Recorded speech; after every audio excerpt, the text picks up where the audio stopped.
Take our lead, let's help you make your mark. Our goal is your satisfaction. Let us show you the way. The main technical difference between inverter generators and conventional generators is what kind of electricity is produced. Conventional generators only produce AC electricity, while an inverter generator produces electricity in 3 phases: high-frequency AC to DC back to a stable AC current. 31 January 2020.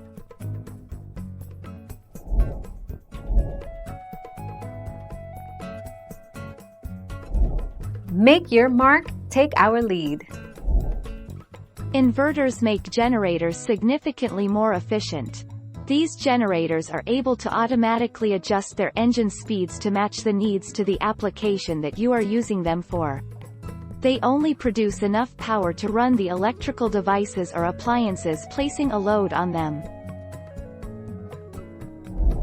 Thank you for watching. Please subscribe and hit the bell notification.